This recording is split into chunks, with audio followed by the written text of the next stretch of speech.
So hello welcome है friends. जैसे कि पिछले वीडियो में हमने देखा था हेडर और फुटर को कैसे सेट करना है और उसके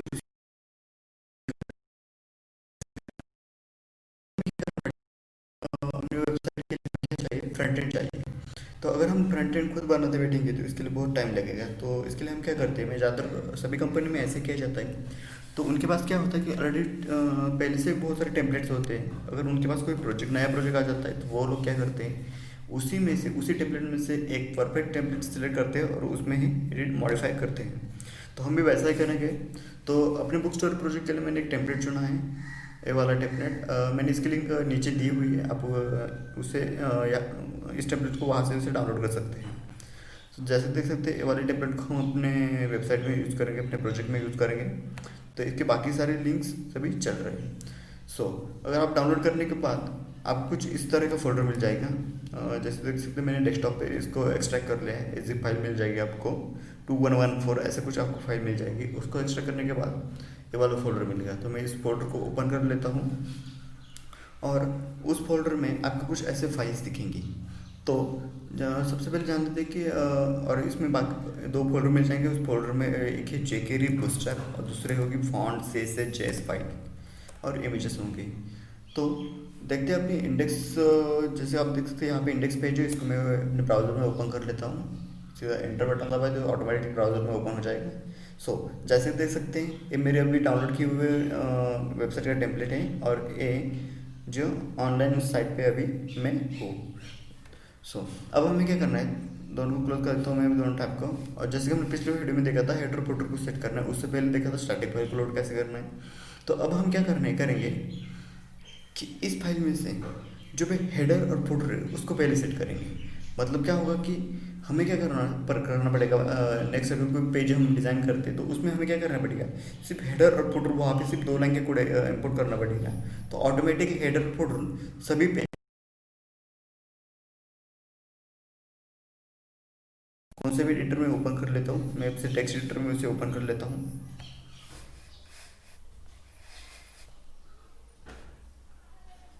ठीक है, ओपन कर लिया। मैं अब क्या करता हूँ, इसको एक बार इसका क्या करता हूँ, अभी हेडर और फुटर को मैं इसको कॉपी कर लेता हूँ। तो चलिए देखते हैं हेडर और फुटर है इसका है कहाँ पे। बैनर मतलब हेडर नया बार। ओके, जैसे देख सकते हैं यहाँ पे नया बार है। नया बार को ऊपर वाला पार्ट है जो, उसको मैं कॉपी कर लेता हूँ। सभी को ऊपर वाले जितना कॉपी करना है हमें। ओके, चलिए एक बार देखता हूँ। बैनर इस वाले कॉपी करके हमें कहाँ पे डालना पड़ेगा है, जो अपना मेन प्रोजेक्ट है। मेन प्रोजेक्ट कौन सा, अपना बुक स्टोर वाला जो फोल्डर है। तो मैं एक बार सबको बंद कर देता हूँ। ओके, जैसे देख सकते हैं आप यहाँ पे अपना बुक स्टोर है, मतलब ये अपना मेन प्रोजेक्ट है। जहाँ पे आपकी सेटिंग डॉट पाई फाइल्स, यूआरएस डॉट पाई, वहाँ पे और WSGI फाइल्स होगी। तो वहीं पे हमने एक फोल्डर बना था, कौन सा वाला, टेम्पलेट वाला। तो टेम्पलेट्स के अंदर एक हमने एक फाइल बनाई थी जिसका नाम होगा पेज.html। तो मैं इसको ओपन कर लेता हूँ।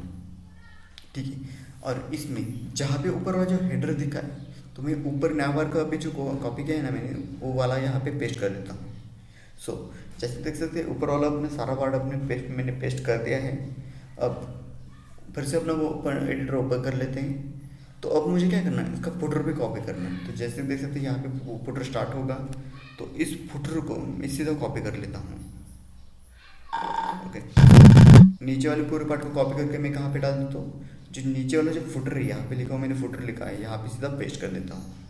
ओके, सो इतना इतना हो गया इसमें, मतलब हेडर और फुटर आ गए। तो अपना इतना काम तो हो गया। अब हमें क्या करना पड़ेगा कि इसके जो बाकी फाइल्स है, जो रिक्वायरमेंट्स है इसकी, वेंडर्स और असेट्स है, दो वाले फोल्डर है। मैं सीधा उनको क्या कर लेता हूँ, कॉपी कर लेता हूँ। ठीक है, इनको कॉपी करने के बाद मैं कहाँ पे डालूंगा इनको, अपने मेन प्रोजेक्ट है, अपना जो प्रोजेक्ट है हमने जो स्टार्टिंग फोल्डर बनाया था वहाँ पे। तो मैं क्या करता हूँ, अपने प्रोजेक्ट में आ जाता हूँ। तो मैंने प्रोजेक्ट कहाँ पे, लोकेशन कहाँ पे मेरी, तो यूट्यूब पे बुक स्टोर के अंदर में अपना देखिए, बुक स्टोर जो अपना मेन प्रोजेक्ट के अंदर एक फोल्डर बनाया था हमने, पिछले वीडियो में देखा था हमने, वहाँ पे एक स्टार्टिंग नाम का फोल्डर बनाया था। इसको ओपन कर लेता हूँ और यहाँ पे नया और एक फोल्डर बना लेता हूँ। उसका नाम देता हूँ वेब ऐप। ओके, और इस फोल्डर के अंदर में अपनी जो कॉपी की हुई है अभी असेट और वेंडर जो फाइल्स यहाँ पे पेस्ट कर देता हूँ। ठीक है, इतना हो गया। अब मुझे क्या करना पड़ेगा, हेडर और फुटर को यहाँ पे सेट करना पड़ेगा। कहाँ पे, जो अपना जो मेन है, मतलब कहाँ पे, home dot H T M L. यहाँ तो कोई हेडर फुटर है नहीं, क्योंकि पिछली बार देखा था हमने क्या हेडर फुटर सिर्फ यहाँ दिया था। अगर एज इट इज हम रन करेंगे तो एक बार रन करके देखा तो चलता ही नहीं चलता। आप देखेंगे क्या रिजल्ट आएगा। ओके, जैसे देख सकते हैं यहाँ पे कोई कंटेंट नहीं आ रहा है, सिर्फ एच टी एम एल कुछ आ रहे हैं, तो हम ऐसे में प्रोजेक्ट बना सकते हैं। तो अब हमें क्या करना पड़ेगा, हेडर और फुटर को, हेडर और फुटर को हम पाथ देना पड़ेगा। मतलब जो नया ऊपर की नया बार है, जो स्टैटिक फाइल है, जैसे हमने स्टैटिक फाइल में भी डाला हुआ है जो फोल्डर है, उस फोल्डर का पाथ हमें कहाँ पे देना पड़ेगा, यहाँ पे हेडर और नीचे वाले फुटर में देना पड़ेगा। ओके, तो स्टैटिक फाइल को लोड करने के लिए अगर आप इस सीरीज़ को फॉलो करो तो आपको पता होगा कि स्टैटिक फाइल को लोड कैसे करते हैं। तो मैं सेम वही वैसा ही करूँगा, परसेंटेज लोड स्टैटिक, और मैं फिर परसेंटेज साइन देता हूँ। अगर कुछ गलत हुआ तो हम रियल टाइम सर्च कर लेंगे। ठीक है, इतना होने के बाद हमें यहाँ भी स्टैटिक डिफाइन करने पड़ेगा। स्टैटिक हमने कहाँ पे डाला था, वेब ऐप के अंदर डाला था। ओके, तो मैं इस वाले पार्ट को कॉपी कर लेता हूँ। एक बार देख लो तो अपनी फोल्डर की लोकेशन सही है या नहीं। देखिए, स्टैटिक फोल्डर के अंदर, वेब ऐप के अंदर ये वाले फोल्डर से मैं तो इसको कॉपी कर लेता हूँ। इसको भी, इसको एंड करना पड़ेगा हमें, कर्ली ब्रैकेट्स एंड। तो यहाँ भी सेम ही करना पड़ेगा हमें। तो मैं सीधा पेस्ट कर देता हूँ, यहाँ पे कॉपी पेस्ट करके चाहता हूँ।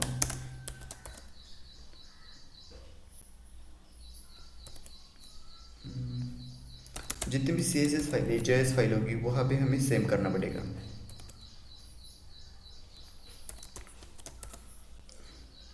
ठीक है, नीचे और देखते कहाँ पे फाइल्स है। ठीक है, ये देखिए यहाँ पे लोगो है, लोगो पे भी हम लोगो बाद में चेंज कर लेंगे, बट फिलहाल के हम इसी लोगो को रहने देंगे। ठीक है, नीचे और देखते कहाँ पे है, नहीं अब ठीक है, इस वाले पे, लोगो वाले पे भी हमें सेम ही करना पड़ेगा। तो यहाँ करते मैंने पेस्ट और स्टैटिक फाइल को बंद कर देता हूँ। Static file curly brackets complete. नीचे देखता हूँ नीचे कुछ है या नहीं। ठीक है, जैसे देख सकते हैं यहाँ पे हमारी जेएस की फाइल है, जावास्क्रिप्ट की जो फाइल है, मैं इसको भी स्टैटिक फाइल डिफाइन कर देता हूँ, मतलब यह स्टैटिक फाइल का एड्रेस दे देता हूँ अभी।